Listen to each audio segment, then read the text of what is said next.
Capital express में आपका स्वागत है। मैं हूं आपके साथ रीना। बुलेटिन की शुरुआत करते हैं खास खबर के साथ। देश की समाजवादी पार्टी ही एक ऐसी पार्टी है जो दलित कमजोर लोगों को आगे बढ़ाने का काम करती है। 26 तारीख से शुरू हो रहे कांग्रेस के हाथ से हाथ जोड़ो अभियान को लेकर समाजवादी पार्टी ने कांग्रेस पर तंज कसा है और कांग्रेस द्वारा पहले भारत जोड़ो अभियान और फिर हाथ से हाथ जोड़ो हाथ अभियान प्रारंभ किए जाने के पीछे की मंशा पर सवाल खड़े किए हैं।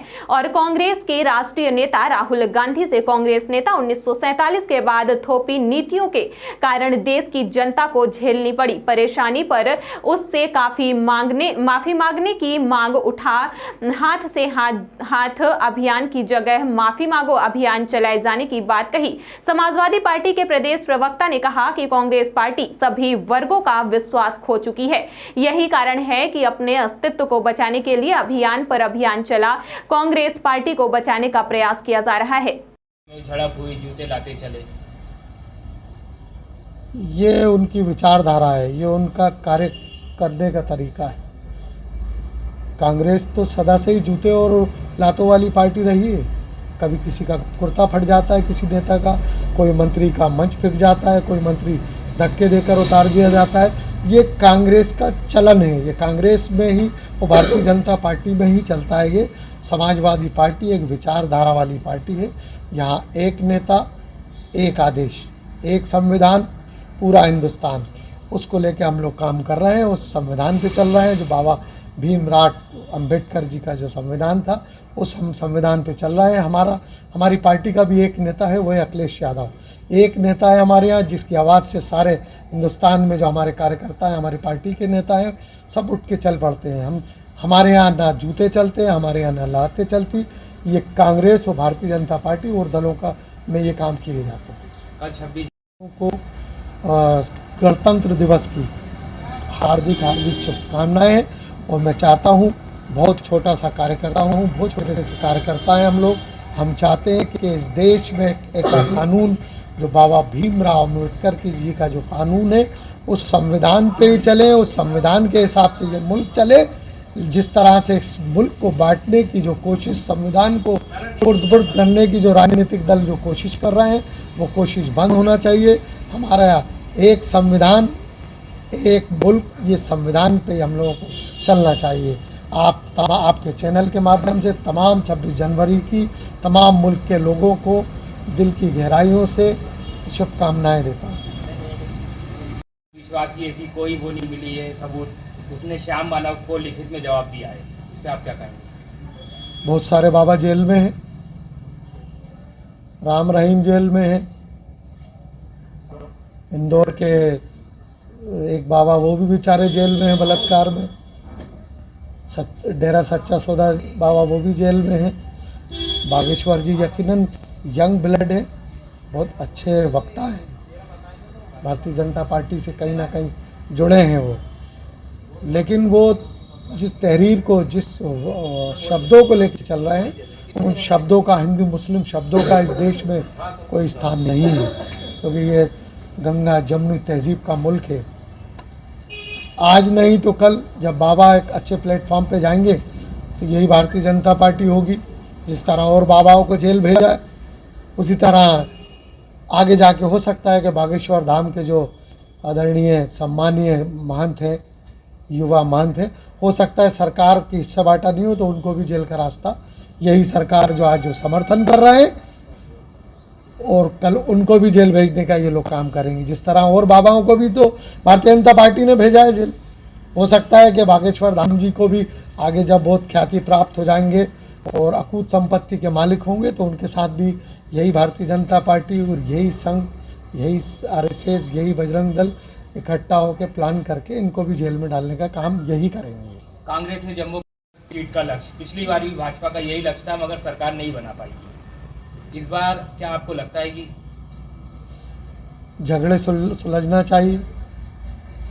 मध्य प्रदेश के मुख्यमंत्री की खबर आती है कि आज हट जाएंगे, कल दूसरे बैठ जाएंगे, तो मध्य प्रदेश में सब कुछ ठीक नहीं चल रहा है। ये EVM से वोटिंग बंद हो जाएगी तो भारतीय जनता पार्टी का हिंदुस्तान से सुपड़ा साफ हो जाएगा। यहाँ सिर्फ EVM वर्सेस अदर्स दल, जम्बो कार का समाजवादी पार्टी इस पे क्या करेगी? जब मुल्क आज़ाद हुआ, जब बंटवारा हुआ, बंटवारे में लोग पाकिस्तान की तरफ भाग रहे थे, कई लोग हिंदुस्तान की तरफ भाग रहे थे, तो मौलाना आज़ाद ने कहा देश के नेताओं से कि सारे लोग पाकिस्तान चले जाएंगे तो हमारी जिंदाबाद करने वाला कौन रहेगा। आज वही हालात दिख रहे हैं हमें कि जब जिंदाबाद करने वाले ही नहीं रहेंगे तो नेता कहाँ से रहेंगे। हिंदुस्तान में एक समाजवादी पार्टी एक ऐसी पार्टी है जो सबका साथ, सबका विकास और सबका विश्वास, देश के आदरणीय प्रधान पार्टी के जो प्रधान थे स्वर्गीय मुलायम सिंह जी, उन्होंने ये काम किया था। बाकी भारतीय जनता पार्टी उठा लीजिए, कांग्रेस उठा लीजिए, और भी घटक दल उठा लीजिए, किसी ने हमें हिस्सेदारी नहीं दी। एक यही एक पार्टी समाजवादी पार्टी है जिसने हमें हिस्सेदारी भी दी, नेता भी बनाया, कार्यकर्ता भी बनाया, और आज हम सब एक कार्यकर्ता की हैसियत से हम लोग मध्य प्रदेश में काम कर रहे हैं। जम्मू में बर्फ़ गिर रहा है, गोलियाँ चल रही है, मध्य प्रदेश में अमन है, हम इससे संतुष्ट हैं। वहाँ गोली क्यों चल रही है ये केंद्र का काम है, वहाँ कांग्रेस ने क्या किया हमें उस ओर ध्यान नहीं देना। हम मध्य प्रदेश को पहले देख रहे हैं, उत्तर प्रदेश में हमारे नेता हम लोगों को देख रहे हैं कि हम मध्य प्रदेश में कार्यकर्ताओं की एक फौज बनाने में लगे हुए। हम सिर्फ कार्यकर्ता और सिपाही बना रहे हैं, सच्चे देशभक्त बना रहे हैं। मध्य प्रदेश में एक सिपाही बनाने का काम हम लोगों को मिला हुआ है। हम सच्चे सिपाही हैं सपा के, हम सिर्फ कार्यकर्ता ही बनाएंगे। नेता बनाने का काम देश के हमारे जो वरिष्ठ नेता बैठे हैं, पार्टी के नेता बैठे हैं, वो जिम्मेदारी देंगे। भाजपा की सर, राहुल गांधी ने यात्रा निकाली, उसके बाद में कांग्रेस का नया फंडा हाथ से हाथ जोड़ो, हाथ से हाथ जोड़ो पुरानी परंपरा है, पहले से हाथ जोड़े तो कौन से हाथ जुड़वाना चाहते हैं? बड़ी विडम्बना है इस देश की कि पहले भारत जोड़ो तो भारत टूटा कहाँ से था कि भारत जोड़ते, अब हाथ से हाथ जोड़ो। आज कांग्रेस का नया नारा है कि हाथ से हाथ जोड़ो, तो हाथ छोड़ा क्यों था? 1947 से जब ये मुल्क आज़ाद हुआ, जब से आपने हाथ छोड़ दिया, धीरे धीरे हाथ छूटता चला गया। जब आज हम दूर खड़े हो गए तो अब आप कह रहे हैं हाथ से हाथ जोड़ो। इनकी कथनी और करनी में बड़ा अंतर है कांग्रेस की। तो मैं ये बताना चाहता हूँ कि इस देश की, इस प्रदेश की, शहर की जनता को कि हाथ से हाथ जोड़ो, कांग्रेस जोड़ो, ये सिर्फ कांग्रेस जोड़ो यात्रा है, ना हाथ जोड़ो यात्रा है, ना देश बचाओ यात्रा है, ना देश जोड़ो यात्रा है। सर, जिस तरह 25 तारीख को पठान मूवी रिलीज हुई है, फिल्म को रिलीज करना क्या कहीं दंगे भड़काने साजिश तो नहीं की? नहीं, देखिए, सबसे पहले तो मैं आपको बता दूं, इस देश के प्रधानमंत्री जी की एक लाइन के मुस्लिम्स को जोड़ो, मुस्लिम्स के करीब जाओ, उनसे बात करो, बुराइयां ख़त्म करो। एक तरफ देश के प्रधानमंत्री जी तो नारा देते हैं, दूसरी तरफ प्रदेश में जो सरकारें हैं उनके मंत्री कहते हैं कि हम फिल्म रिलीज नहीं होने देंगे, हम माफ़ी मांगिए। भगवा रंग को लेकर विरोध चल रहा है।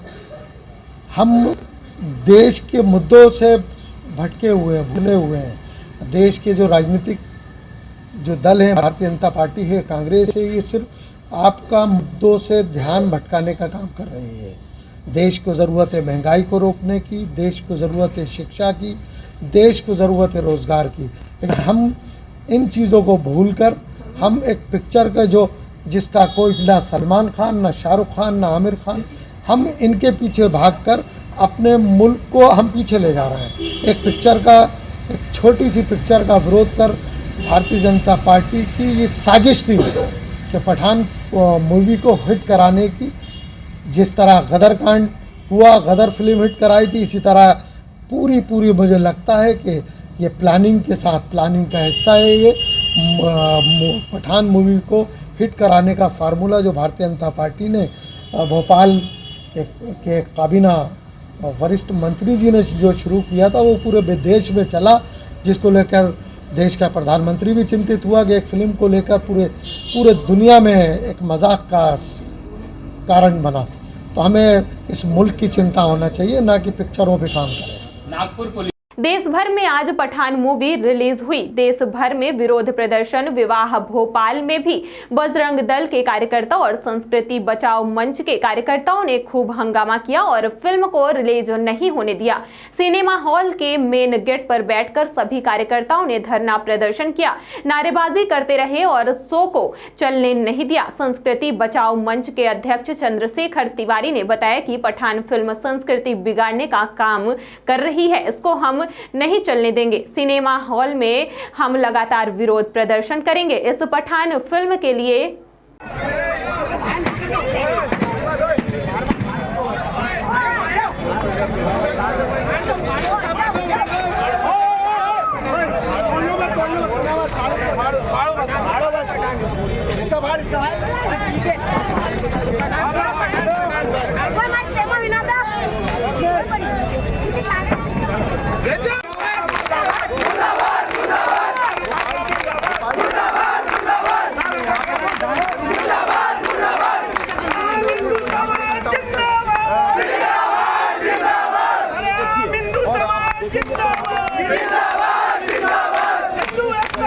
पठान मूवी को लेकर आज संस्कृति बचाओ मंच और हिंदुवादी संगठनों ने संयुक्त रूप से जगह जगह प्रदर्शन किए और यहाँ पर फिल्मों का प्रदर्शन रुक गया है। पठान मूवी में जिस प्रकार से हमारी भारतीय संस्कृति, हमारी सभ्यताओं को आघात पहुंचाने का जो फिल्में कार्य कर रही हैं, उसको लेकर हमारा शुरू से विरोध प्रदर्शन था। और हम आज भी हिंदुस्तान की जनता से निवेदन करते हैं कि अगर सर्कस जैसे सीरियल से उठाकर सुपर हीरो बनाने वाली जनता है शाहरुख खान को, तो नीचे भी गिरा सकती है। सभी लोग इस फिल्म का बायकॉट करें, संस्कृति बचाओ मंच की मांग है। आपने फिल्म देखी है क्या?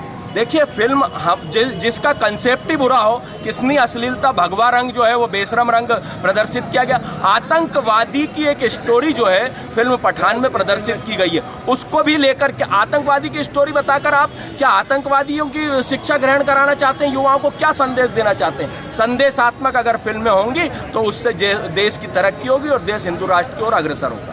बीजेपी की प्रदेश कोर कमेटी बैठक में आज मंत्री भूपेंद्र सिंह ने बताया कि भारतीय जनता पार्टी हमेशा विचारधारा की पार्टी रही है। भारतीय जनता पार्टी में कोई किसी का समर्थक नहीं होता, सब भारतीय जनता पार्टी के हैं। कमलनाथ के बयान पर भूपेंद्र सिंह ने कहा कि फेयरवेल पार्टी तो कांग्रेस की हो रही है, हमारी तो विकास यात्रा है। पार्टी के संगठन ने तय किया है कि 200 पर विधानसभा सीट हो। मध्य प्रदेश में पार्टी सरकार फिर से बनाएगी। कांग्रेस पार्टी को जनता ने नकार दिया है, अब वह जमीन पर भी नहीं है, सिर्फ और सिर्फ ट्विटर पर मिलेगी पार्टी। सर, पठान मूवी का विरोध कई जगह पर चल रहा है। इंदौर में एक शो कैंसिल कर दिया गया है। भोपाल में अभी भी कई विंडो काउंटर पर लोग विरोध जता रहे हैं। भोपाल के प्रभारी मंत्री हैं आप। नहीं, अब मुझे लगता है सेंसर बोर्ड ने देख लिया है, अब उसके बाद उसको सामने आने दीजिए। कोई ऐसा विषय होगा तब विरोध करें। अभी तो सेंसर बोर्ड के देखने के बाद ही फिल्म आई है। चल रही है, सभी महत्वपूर्ण है, सभी निर्णायक, और उसी के अंतर्गत ये सब बैठ के चल रही है। अभी शिव प्रकाश जी ने मंत्रियों के साथ बातचीत बंद कमरे में करीब आधे घंटे चर्चा की है। महत्वपूर्ण देखा गया कि जो सिंधिया गुट से जो मंत्री पार्टी की किरकिरी ना हो, इसलिए अनुशासन का पाठ पढ़ाया जा रहा है। ये पार्टी माननीय शिव प्रकाश जी पार्टी के वरिष्ठ नेता हैं, हमारे राष्ट्रीय सह संगठन महामंत्री हैं, जो समय समय पर हमारे सभी नेताओं का मार्गदर्शन करते हैं, तो इसमें कौन सी नई बात। सर, सिंधिया समर्थक मंत्रियों के साथ बैठक हो रही थी और बाद में बैठक के बाद ऊर्जा मंत्री निकल कर आते हैं, बिजली आई और कई भारतीय जनता पार्टी में कोई किसी का समर्थक मंत्री नहीं होता। पहली बात, भारतीय जनता पार्टी में सभी भारतीय जनता पार्टी के कार्यकर्ता होते हैं और इसलिए भारतीय जनता पार्टी में आने के बाद कोई किसी का समर्थक नहीं होता। और कार्यकर्ता के नाते सभी पार्टी तोमर जी कह रहे हैं बिजली आई और किसी का संकेतक मान्य निकाली जाए। कमजोर सीटों को लेकर क्या तैयारी है? जो भी कमजोर सीटें हैं, सभी सीटों को जीतने की तैयारी है और पार्टी के लिए कोई सीट कमजोर नहीं। कमलनाथ ने एक स्टेटमेंट दिया हरदा में, कहा है कि जो रेल यात्रा रहेगी ये निकासी यात्रा है। फेयरवेल यात्रा तो कमलनाथ जी की पहले हो ही चुकी है, अब इसमें क्या बचा क्या है? गवर्नमेंट की बोल रहे हैं। नहीं, करेंट गवर्नमेंट की जो फेयरवेल यात्रा है वो तो नहीं होगी, हम विकास यात्रा शुरू कर रहे हैं। हाँ। अब कमलनाथ जी का जो बचा फेयरवेल है वो इस बार कर देंगे हम लोग। अच्छा, पहले एक बात उठी थी कि युवाओं को आगे आने का मौका दिया नहीं जा रहा। 10-12 साल से जो मंडल तक में जो वरिष्ठ लोग हैं वही लोग शामिल हो रहे हैं, तो आखिर युवा पीछे क्यों हो रहे हैं? देखिए, भारतीय जनता पार्टी ऐसा दल है जिसमें हमारे जो जिला अध्यक्ष हैं वो जिला अध्यक्ष 35 वर्ष तक की आयु के जिला अध्यक्ष इस वर्ष बने हैं भारतीय जनता पार्टी के। तो जितना युवा नेतृत्व इस समय भारतीय जनता पार्टी में है उतना देश के किसी राजनीतिक दल के पास नहीं है। जबलपुर के व्योहर बाग ने एक शादी समारोह के दौरान हुई हर्ष फायरिंग में 26 साल के युवक की मौत हो गई। घटना मंगलवार की रात की है, जब शादी समारोह में अचानक ही गोली चली, जिसकी चपेट में राहुल पिल्ले नाम का युवक आ गया। घटना के बाद राहुल को निजी अस्पताल लाया गया, जहां जांच के उपरांत डॉक्टरों ने उसे मृत घोषित कर दिया। बताया जा रहा है कि मृतक के पिता आईजी ऑफिस में हेड कांस्टेबल के पद पर पदस्थ हैं। घटना की जानकारी मिलते ही बेलबाग थाने का स्टाफ मौके पर पहुंच घटना क्रम की जांच में जुट गया है। बताया जा रहा है कि व्योहर बाग के पास भाजपा नेता के रिश्तेदार के घर शादी समारोह चल रहा था। उसी दौरान फायरिंग हुई और गोली रोहित पिल्ले को लगी। गोली लगते ही युवक वहीं पर गिर गया।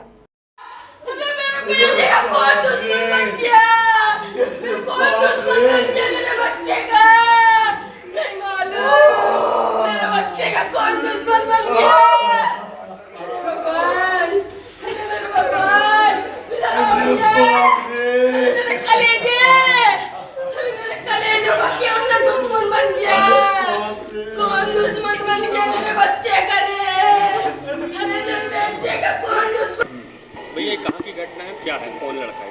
भैया ये रोहित पिल्ले है, वासु पिल्ले का लड़का है।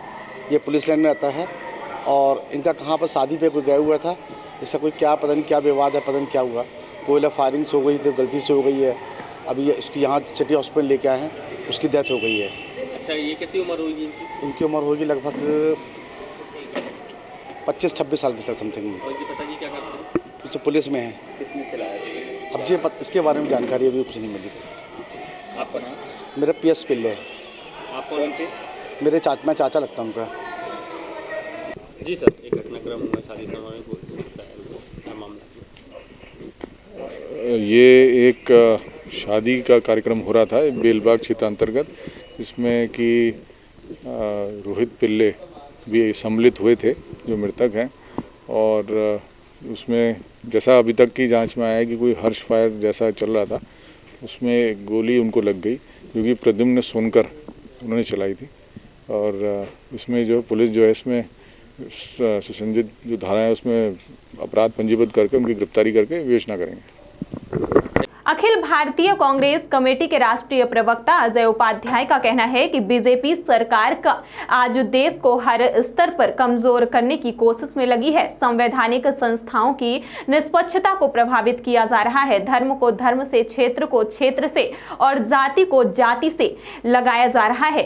देश की बुनियाद को तोड़ने की साजिश में जुटी है भारतीय जनता पार्टी। कांग्रेस पार्टी ने आज देश भर में एक साथ प्रेस वार्ता का आयोजन कर इस बात को बताने की कोशिश की है कि देश की सारी संपत्ति कुछ लोगों के हाथों में निरंतर जाति पर जा रही है, जिसके चलते गरीब और अमीर बनता जा रहा है। विश्व के सबसे युवा देश में युवाओं को भाजपा के राज में रोजगार नहीं मिल रहा है। महंगाई चरम पर है।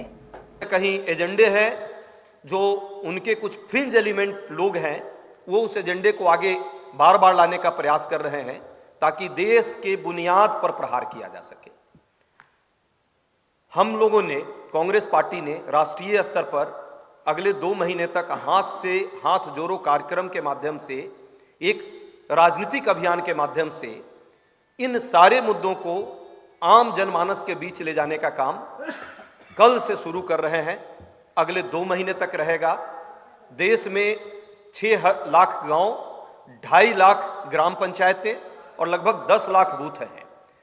ब्लॉक कांग्रेस कमेटियों के माध्यम से कांग्रेस का एक एक कार्यकर्ता हाथ से जोड़ो हाथ कार्यक्रम, जो एक विशुद्ध राजनीतिक कार्यक्रम हमारा रहेगा, उसके माध्यम से हम जनता के बीच जाएंगे और इन मुद्दों को बताने का काम करेंगे। दूसरी बात, बार बार एक चर्चा आती है भारत जोड़ो अभियान और हाथ से हाथ जोड़ो अभियान, इन दोनों में क्या डिफरेंस है। भारत जोड़ो अभियान जो राहुल गांधी जी और पैदल पथ यात्री जो हमारे हैं, जो लगातार कन्याकुमारी से कश्मीर की तरफ बढ़ रहे हैं, आज 131वां दिन है, लगभग 3900 किलोमीटर की यात्रा होने वाली है पूरी। ये विशुद्ध वैचारिक आधार पर जन मुद्दों को लेकर के, नागरिक अधिकारों के लिए जनता में जागरूकता पैदा करने का एक कार्यक्रम रहा है, जो पूर्णतः देश में नफरत मिटाने के लिए, देश से डर और हिंसा को भगाने के लिए और गांधीवादी विचारों को जन जन तक पहुंचाने के लिए राहुल गांधी जी के नेतृत्व में पूर्णतः सफल कार्यक्रम रहा है।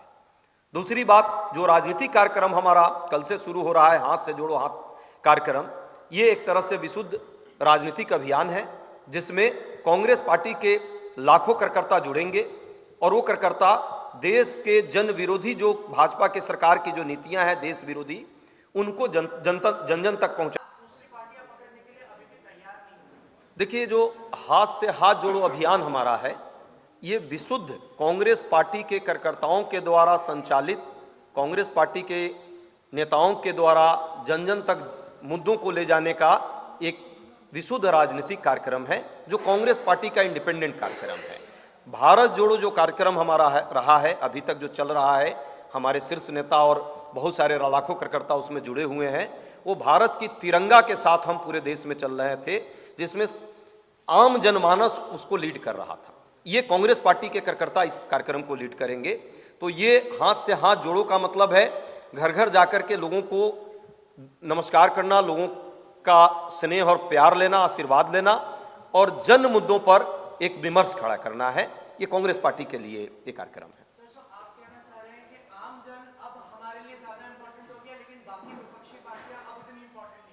नहीं, विपक्षी पार्टियों की अपनी भूमिका है, देश में विविधता है, लोकतंत्र में, संवैधानिक लोकतंत्र जो ये इजाज़त देता है, देश में 9 राष्ट्रीय पार्टी है, लगभग 26-27 और क्षेत्रीय पार्टी है, 56-57 और 26-27 गैर मान्यता प्राप्त पार्टियां हैं। ये देश का संसदीय लोकतंत्र है, यहाँ सबका अपना अपना से है और सबको जनता किसी न किसी रूप में लोकतंत्र में उसको इजाज़त देती है, तभी वो चुनाव में रहते हैं। उसमें कुछ लोग हमारे समान विचारधारा के लोग हैं, हमसे मिलते हैं, हमारे साथ रहते हैं, जो हमारे वैचारिक आधार पे नहीं साथ हैं वो नहीं रहते हैं। ये अलग प्रश्न है, ये अलग मुद्दे हैं। इन मुद्दों पर भी पार्टी, हमारे शीर्ष नेता इस पर अपने अपने समय समय पर विचार करते हैं, चुनाव की रणनीति, उसके अलावे बाकी।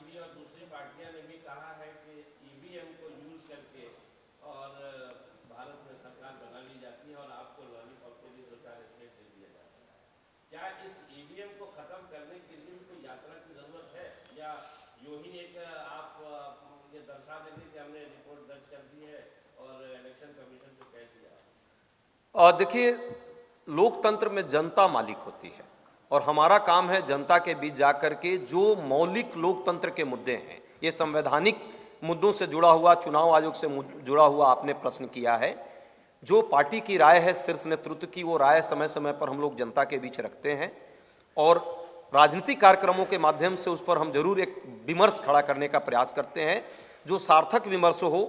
यदि कोई लैकुनाज है तो वो भी कहीं ना कहीं नॉलेज में जनता के भी आए और सरकार को भी पार्टी अपने मंचों के माध्यम से करती रही है, अपना विमर्श पैदा करने का प्रयास कर रही है। समय और परिस्थितियों पर हम इसे छोड़ते हैं। लोकतंत्र है, लोकतंत्र की खूबसूरती यही है और हम सबको इसको स्वीकारना चाहिए। मुझे लगता है कि राज्य की इकाइयाँ सब जगह अपने अपने हिसाब से कार्यक्रम बनाती हैं। कुछ जिलों में हो सकता है वो अच्छा भी हुआ हो, कुछ ब्लॉक और कुछ गांव में नहीं भी हो पाया हो, ये राज्य की इकाई है। ये कार्यक्रम हमारा राष्ट्रीय स्तर पर है और ये कोहिमा से कच्छ तक, कश्मीर, जम्मू कश्मीर से कन्याकुमारी तक ये कार्यक्रम प्रदेश कमेटियों के माध्यम से, ब्लॉक कमेटियों के माध्यम से घर घर तक जाएगा। जिस तरह भारत जोड़ो यात्रा को अपार समर्थन मिला है देश में, उसी तरह मुझे पूरा भरोसा है कि इस कार्यक्रम के माध्यम से आम जनमानस तक हम पहुंचेंगे, 10 लाख बूथ कमेटियों तक हम पहुंचेंगे। आप कुछ कहिए। इसके अलावे जो जिस तरह से राष्ट्रीय संप्रभुता और अखंडता पर आज खतरा मंडरा रहा है, जिस तरह चाइना 2000 किलोमीटर की हमारे LAC के अंदर की जो भूमि थी उसको उसने कब्जा कर लिया है, डेपचोंग देपसांग जो एरिया था उस पर किस तरह अंदर आ गया है, कैसे फिंगर 4 से लेकर फिंगर 8 तक जो हम पेट्रोलिंग करते थे आज वो हम फिंगर 3 पर रिस्ट्रिक्ट हो गए हैं। इन सारे मुद्दों पर और प्रधानमंत्री जी का आंख जो है लाल नहीं होता। हमने अपना एक आंख आज लाल कर रखा है, चाइना के विरुद्ध वो लाल है मेरा आंख, लेकिन प्रधानमंत्री जी का वो आंख लाल नहीं हो पा रहा है। ये मुद्दे जनता से जुड़े और देश से जुड़े मुद्दे हैं। किसानों के साथ, मजदूरों का हालत आपने देखा है, ऑक्सफोम की भी रिपोर्ट आई है, कैसे किस तरह से जो असंगठित क्षेत्र में काम करने वाले मजदूर हैं, 42,000 मजदूर प्रतिवर्ष जो है आत्महत्या के लिए मजबूर हो रहे हैं।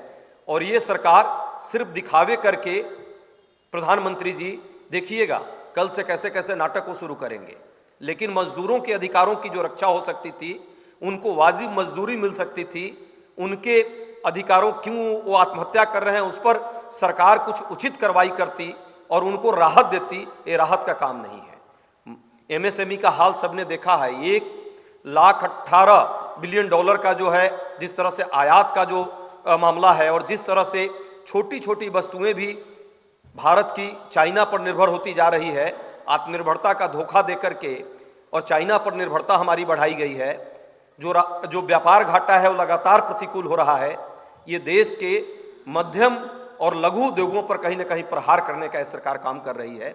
इस पर भी हमारे कार्यकर्ता हर घर जाएंगे और लोगों से कहीं ना कहीं आगाह करेंगे कि ये सरकार जन विरोधी है, ये सरकार मध्यम विरोधी है, ये सरकार नौकरी पेशे के वालों के विरोधी है, ये सरकार देश की संप्रभुता और अखंडता। शहर से प्रतिवर्ष अजमेर दरगाह शरीफ में चढ़ाई जाने वाली चादर को आज जियारत के लिए पेश किया गया। ख्वाजा गरीब नवाज रहमत अलैह के छठी उर्स मुबारक के 811वें उर्स के मौके पर लगातार पिछले 10 वर्षों से चादर पोसी की जा रही है, जिसको लेकर इस वर्ष भी शहर से अजमेर दरगाह शरीफ में चादर रवाना होने जा रही है, जिसको जियारत के लिए बड़ी ओमती से पेश किया गया। इस मौके अकीदत मंदों का कहना है कि वे लगातार 10 वर्षों से अजमेर दरगाह शरीफ में ख्वाजा गरीब नवाज को चादर पेश करते हैं, जिसको लेकर इस वर्ष भी 26 जनवरी को चादर अजमेर शरीफ के लिए रवाना होगी और अजमेर शरीफ में ख्वाजा गरीब नवाज को पेश की जाएगी। कब से चादर रख रहे हैं आप? कितनी तारीख को पेश होगी, कब जाएगी? ये 26 जनवरी को यहाँ से रवानगी होगी। ये पिछले 10 सालों से बड़ी ओमती में ये चादर पेश की जाती है ज़ियारत के लिए, और ये ख्वाजा गरीब नवाज़ के छठी उर्स के मुबारक के मौके पे इस बार 811वां उर्स आप सबको मुबारक हो। और इस मुबारक मौके के उसमें ये चादर पेश की जाएगी, वहाँ पे दुआ की जाएगी चैन अमन शांति के लिए शहर में। मोहम्मद अजहर।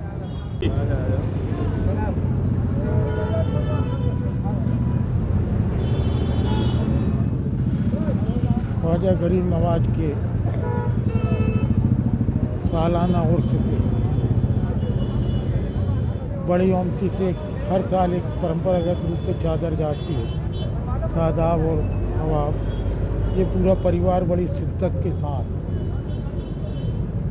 छठी का पर्व मनाते हैं और छठी के दिन ये चादर वहाँ पेश करते हैं और दुआ करते हैं सबके अच्छे भविष्य की, सबके भाईचारा, एकता और सद्भावना के वातावरण की, देश की कौमी एकता, कौमी एकजुटता बनी रहे। इन दुआओं के साथ ये चादर वहाँ पेश होती है और बड़े फक्र के साथ हम इस बात को कह सकते हैं कि ये उनका करम है कि देश की कौमी एकजुटता, भाईचारा, अमन का वातावरण बना रहता है।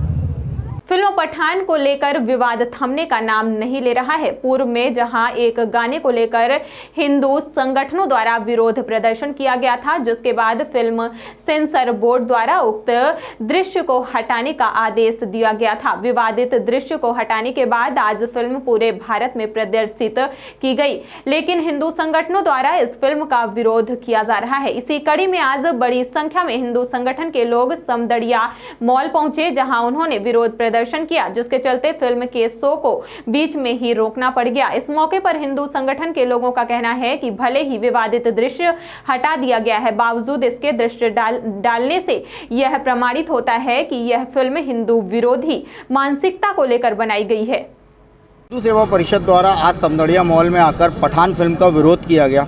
जैसा कि सभी लोगों को ज्ञात है कि पठान फिल्म में एक सीन डाला गया था, एक गाना डाला गया था जिसमें भगवा रंग को बेशरम कहा गया था।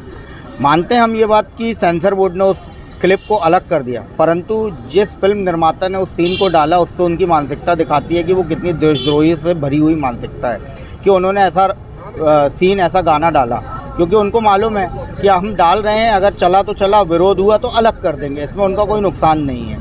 इसीलिए इस फिल्म का विरोध है। और दूसरी चीज़, शाहरुख खान का विरोध आज इसलिए भी कर रहे हैं कि शाहरुख खान एक देशद्रोही व्यक्ति है। जो हम भारतीय जब उसकी फिल्म देखते हैं तो वो करोड़ों रुपए कमाता है, परंतु उस पैसे को वो जब पाकिस्तान में त्रासदी आती है तो वहाँ चंदे के रूप में करोड़ों रुपए देता है, लेकिन जब भारत में त्रासदी आती है तो उसकी जेब से 1 रुपये भी ढीला नहीं होता। तो इसीलिए आज हिंदू सेवा परिषद ने उस देशद्रोही शाहरुख खान का और फिल्म पठान का विरोध किया है, पोस्टर फाड़े हैं और समस्त प्रशासन ने हमको आश्वासन दिया है कि आगे इस फिल्म के शो को रद्द किया जाएगा। सौरभ जैन, महानगर अध्यक्ष, हिंदू सेवा परिषद। जबलपुर की लाडगंज थाना पुलिस ने रानीताल स्थित साई टीवीएस शोरूम से चोरी होने वाले 35 वाहन बरामद किए हैं, जिनकी कीमत 30 लाख रुपए बताई जा रही है। वहीं साई टीवीएस शोरूम के संचालक के द्वारा पुलिस को शिकायत दी गई थी कि लगातार शोरूम से वाहन चोरी हो रहे हैं, जिसकी सूचना पर पुलिस के द्वारा पूरे मामले की जाँच की गई, जिसके बाद टीवीएस शोरूम के कर्मचारी पूरनलाल चढ़ार को पुलिस ने मामले में गिरफ्तार किया है। एसपी सिद्धार्थ बहुगुणा ने जानकारी देते हुए बताया, पुलिस ने आरोपी कर्मचारी के कब्जे से 35 नए 2 पहिया वाहन बरामद किए हैं। वहीं बरामद किए गए वाहनों की कीमत 30 लाख रुपए बताई जा रही है। जी भैया, एक अत्यंत हर्ष का विषय है कि लॉर्डगंज पुलिस ने चोरी के मामले में एक बहुत बड़ी बरामदगी की है, जो कि काफ़ी बड़ी मैं इसको मानता हूं, क्योंकि इसमें करीबन 35 टू व्हीलर, जिसमें कि 22 जो टीवीएस स्कूटी है और 13 मोटरसाइकिलें हैं, वो बरामद किए हैं। ये सभी बिल्कुल नई की नई हैं। कुल मिलाकर के प्रकरण इस प्रकार है कि रानीताल चौक पे साई टीवीएस नाम की दुकान है, उसमें से करीबन 35 जो टू व्हीलर्स थे वो चोरी चले गए थे।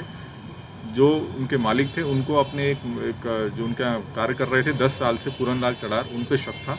उस पर पुलिस ने वर्क किया और फिर 24 घंटे के अंदर मेरा मानना है कि जो आप देख रहे हैं 35 जो टू व्हीलर्स हैं, जिनकी कीमत करीब 30 से 35 लाख के बीच में है, ये मशरूका जो है जब्त हुआ है। इस अत्यंत उल्लेखनीय कार्रवाई का मैं श्रेय हमारी जो क्राइम ब्रांच की टीम है, मृदुलेश, Sandhya Chandel sub inspector Gautam, CSP Prabhash Shukla और क्राइम ब्रांच की टीम अपने एडिशनल SP गोपाल, इन सबके अच्छे प्रयास रहे हैं।